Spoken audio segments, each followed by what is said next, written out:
નમસ્કાર મિત્રો, HD news ચેનલમાં આપનું હાર્દિક સ્વાગત છે। મિત્રો, સરકાર દ્વારા ખેડૂતોને લક્ષીને સૌથી મોટી માંગનો સ્વીકાર કર્યો છે અને સૌથી મોટો ફાયદો ખેડૂતોને થઈ શકે છે। એટલે કે સરકાર દ્વારા જે માંગણી કરવામાં આવી હતી ખેડૂતોની કે ડુંગળીની નિકાસ કરવામાં આવે, જેમની શરૂઆત થઈ ચૂકી છે અને થવાની છે, ત્યારે મિત્રો લાખો ખેડૂતોને એનો ફાયદો થઈ શકે છે। પરંતુ મિત્રો, કયા પ્રકારના આવેદનને અને કયા પ્રકારના નિવેદનને સરકારે સ્વીકારી છે તેમની સંપૂર્ણ માહિતી મેળવી આ વિડીયોમાં। તે પહેલા હજુ સુધી તમે અમારી ચેનલને સબસ્ક્રાઇબ ના કરી હોય તો સબસ્ક્રાઇબ કરી લેજો, લાઇક કરશો અને વધુમાં વધુ લોકો સુધી મેસેજ પહોંચે તે માટે શેર કરશો અને વિડીયોને અંત સુધી જોતા રહેજો। મિત્રો, ખેડૂતો અને માર્કેટિંગ યાર્ડના ચેરમેનની છેલ્લા કેટલાક દિવસોથી માંગ હતી કે ડુંગળીના નિકાસ પરથી પ્રતિબંધ હટાવવામાં આવે, જે આજે ચેરમેને કૃષિ મંત્રીને પણ પત્ર લખ્યા હતા। જે માંગને સ્વીકારતા કેન્દ્ર સરકારે નિર્ણય જાહેર કર્યો છે અને 2021 થી હવે ડુંગળીનો નિકાસ વિદેશમાં થશે।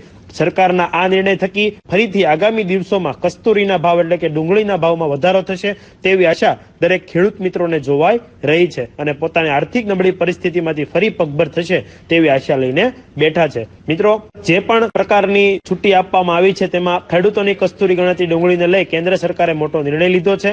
નિર્ણય અંતર્ગતથી લાખો ખેડૂતોને થશે ફાયદો। કેન્દ્ર સરકારે જાહેરાત કરી છે 2021 થી વિદેશમાં ડુંગળીના નિકાસ પરનો પ્રતિબંધ ઉઠાવી લેવામાં આવશે।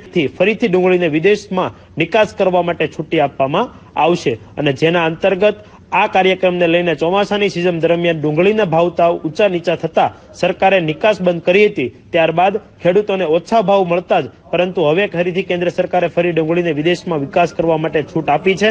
ત્યારે આગામી દિવસોમાં ડુંગળીના ભાવમાં ફરી વધારો થશે તેવી આશા રાખવામાં આવી રહી છે। છેલ્લા કેટલાક દિવસોથી ડુંગળીના ભાવને સતત ઘટી રહ્યા હતા, તેથી ધરતીપુત્રો પણ પરેશાન હતા, જેમાં ભાવનગરના ખેડૂતોમાં વધારે ચિંતાનું મોજું ફરી વળ્યું હતું, કેમ કે ભાવનગરમાં સૌથી વધારે ડુંગળીનું ઉત્પાદન થાય છે। જોકે હવે ખેડૂતો માટે રાહતના સમાચાર મળ્યા છે।